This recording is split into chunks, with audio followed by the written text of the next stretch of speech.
আজ আমি বানাবো একদম অনুষ্ঠান বাড়ির মতো mutton curry. Hello friends, welcome back to my channel Mishti glam. আমার আজকের এই রেসিপিটা আশা করছি আপনাদের ভীষণই ভালো লাগবে। আসুন বেশি কথা না বলে দেখে নেওয়া যাক আমার আজকের এই রেসিপি। ভিডিও ভালো লাগলে লাইক, শেয়ার আর কমেন্ট করতে ভুলবেন না। আর এখনো যদি আমার চ্যানেলটি সাবস্ক্রাইব করে না থাকেন, প্লিজ বন্ধুরা অবশ্যই আমার চ্যানেলটি সাবস্ক্রাইব করে আমার পাশে থাকবেন। আসুন দেখে নেওয়া যাক আমার আজকের mutton curry recipe. Mutton curry বানাবার জন্য এখানে আমি 1 কেজি মাটন নিয়ে নিয়েছি। মাটনটাকে ভালোভাবে ধুয়ে একদম ভালোভাবে জল ঝরিয়ে নেওয়া আছে। প্রথমে মাংসটাকে ম্যারিনেট করব। দিচ্ছি পরিমাণ মতো নুন, 2 টিস্পুন নুন দিয়ে দিলাম। এবার দিচ্ছি আদা বাটা। এখানে আমি 3 টিস্পুন ভর্তি আদা বাটা দিয়ে দিলাম। এবার টক দই অ্যাড করে দেব। এখানে 4 টেবিল স্পুন টক দই আমি দিয়ে দিলাম। এবার দিচ্ছি হলুদ,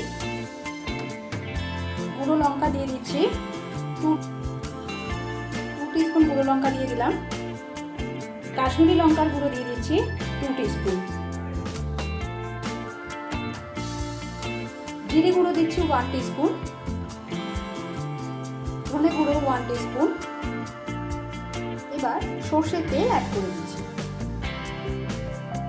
2 থেকে 3 টেবিল চামচের মতো সর্ষের তেল আমি এতে দিয়ে দিলাম।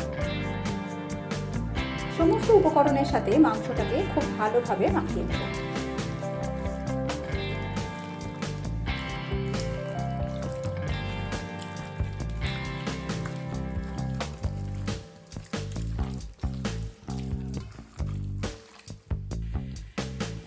মশলার সাথে মাংসটা খুব ভালোভাবে মাখিয়ে নেওয়া হয়ে গেলে এটাকে আমি 3 ঘন্টা ম্যারিনেশনের জন্য রেখে দিচ্ছি।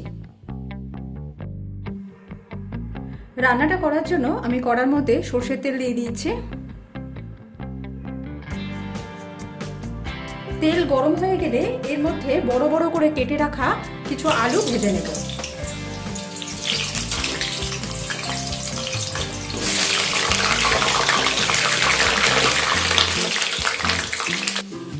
আলু ভাজার সময় অল্প নুন দিয়ে দিচ্ছি আর সামান্য পরিমাণ হলুদ দিয়ে দিচ্ছি।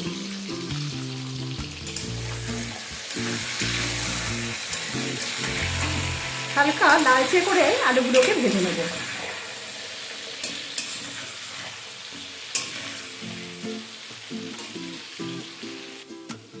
আলু ভেজে নেওয়া হয়ে গেলে আমি তুলে নেব।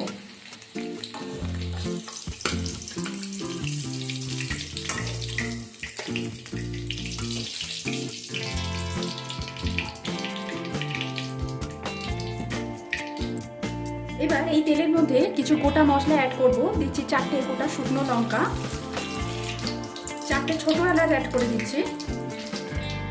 এবার দিয়ে দেবো হাফ জয়িত্রী ফুল, একটা বড় এলাচ, একটা দারচিনি স্টিক, সেই সাথে 2টো তেজপাতা।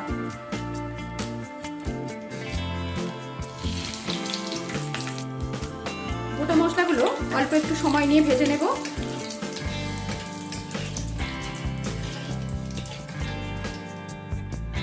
গোটা মশলাগুলো হয়ে গেলে এর মধ্যে আমি থেঁতো করে রাখা রসুন অ্যাড করে দিচ্ছি।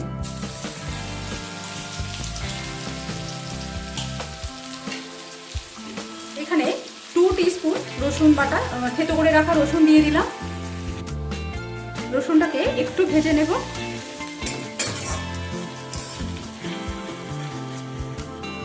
রসুন ভেজে নেওয়া হয়ে গেলে এবার আমি এর মধ্যে স্লাইস করে কেটে রাখা পেঁয়াজ অ্যাড করে দিচ্ছি। এখানে পেঁয়াজের স্লাইসগুলো কিন্তু আমি একটু মোটা মোটা করে কেটেছি, একদম ফাইন স্লাইস করে কাটিনি। আর এখানে 500 গ্রাম ওজনকে আমি ওজনের পেঁয়াজকে আমি এইভাবে কেটে নিয়েছি। মানে 1 কেজি মাটনের জন্য এখানে আমি 500 ওজনের স্লাইস করে রাখা পেঁয়াজ অ্যাড করে দিচ্ছি।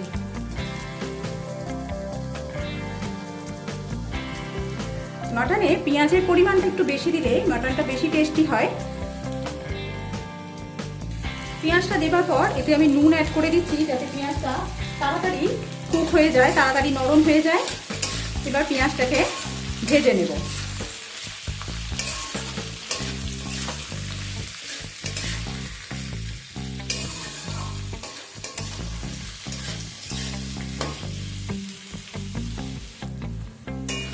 পেঁয়াজ একটু সফট হয়ে গেলেই এর মধ্যে ম্যারিনেট করে রাখা মাটনটা অ্যাড করে দেব।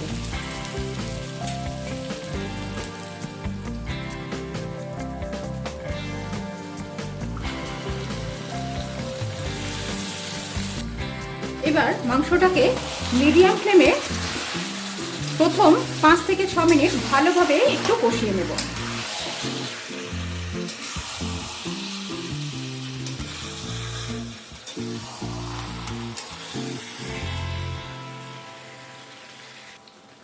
মিডিয়াম ফ্লেমে মাংসটাকে কষানোর পর গ্যাসের ফ্লেমটা একটু কমিয়ে দিয়ে মাংসটাকে খুব ভালোভাবে কষিয়ে নেব।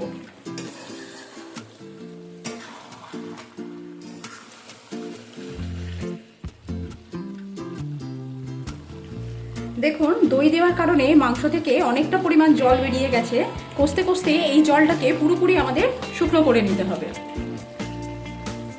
মাংসটা আমি কভার করে দিয়ে কষবো, যাতে কষানোর সাথে সাথে মাংসটা সেদ্ধও হতে থাকে। কিছুক্ষণ পর ঢাকনাটা খুলে একবার নেড়ে দেব।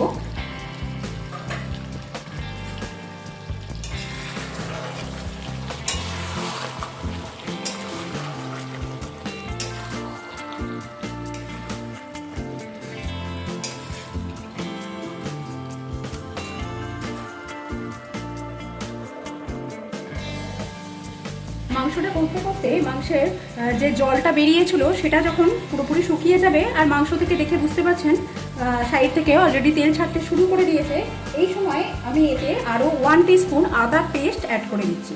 ম্যারিনেশনের সময় 3 টিস্পুন দিয়েছিলাম, এখন দিয়ে দিলাম 1 টিস্পুন। আদাটা দেবার পর আবারও কিছুক্ষণ মাংসটাকে কষিয়ে নেব।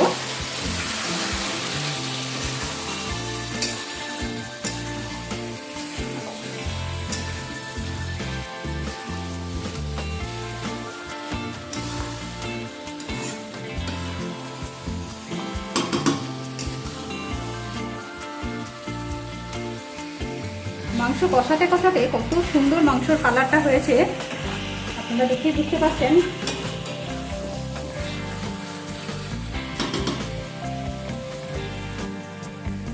আরও 1 থেকে 1.5 মিনিট আদাটা দেবার পর মাংসটাকে কষিয়ে নিয়েছি। এবার এর মধ্যে আমি টমেটো পেস্ট অ্যাড করে দেবো। এখানে আমি 2টো মিডিয়াম সাইজের টমেটোর পেস্ট বানিয়ে নিয়েছি। এবার এটাকে অ্যাড করে দিলাম। আবারও মাংসটাকে খুব ভালোভাবে কষিয়ে নেব যতক্ষণ না তেল বেরিয়ে আসে।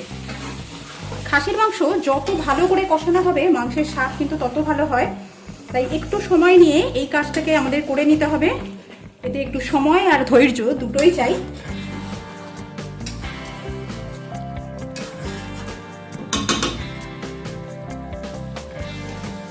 সুন্দরভাবে মাংসটা কষিয়ে নেওয়া হয়ে গেছে। এবার আমি এই মাংসটাকে কুকারে ট্রান্সফার করে দেব। আপনারা চাইলে কড়াতেও সেদ্ধ করে নিতে পারেন।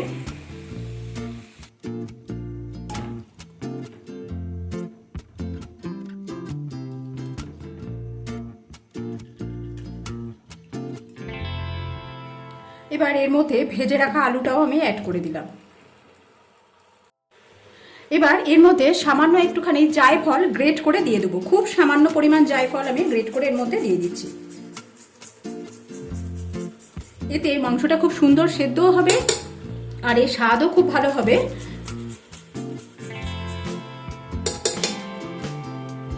এবার এর মধ্যে জল অ্যাড করে দেবো। এখানে কড়ার গায়ে লেগে থাকা মশলা ধুয়ে আমি কিছুটা পরিমাণ জল দিয়ে দিলাম। এবার বাকি জলটুকু অ্যাড করে দিচ্ছি। আমি মাংসর লেভেলের সমান করে এখানে জল দিয়ে দেবো। জলটা দেবার পর পরিমাণ মতো নুন অ্যাড করে দিচ্ছি।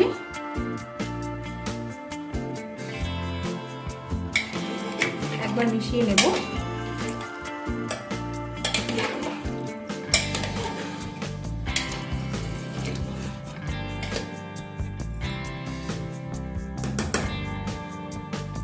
এবার কুকারের ঢাকনাটা বন্ধ করে 3 থেকে 4টে সিটি দিয়ে মাংসটাকে সেদ্ধ করে নেব। কুকারের প্রেসার অ্যাডজাস্ট হলে আমি এবার ঢাকনাটা খুলছি।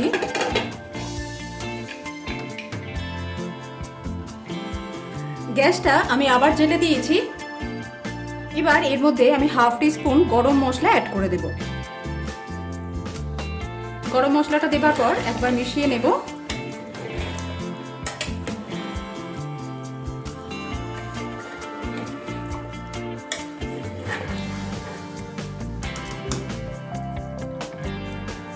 উপর থেকে কুকারের ঢাকনাটা এরকম আলগাভাবে বসিয়ে দিয়ে আরো 3 থেকে 4 মিনিট এটাকে এইভাবে রান্না করে নেব। তৈরি হয়ে গেছে আমার আজকের মটন কারি রেসিপি। এবার আমি গ্যাসের ফ্লেমটাকে অফ করে দিলাম। উপর থেকে কুকারের ঢাকনাটা আবারও এইভাবে চাপা দিয়ে 5 মিনিট স্ট্যান্ডিং টাইমে ফেলে রাখবো।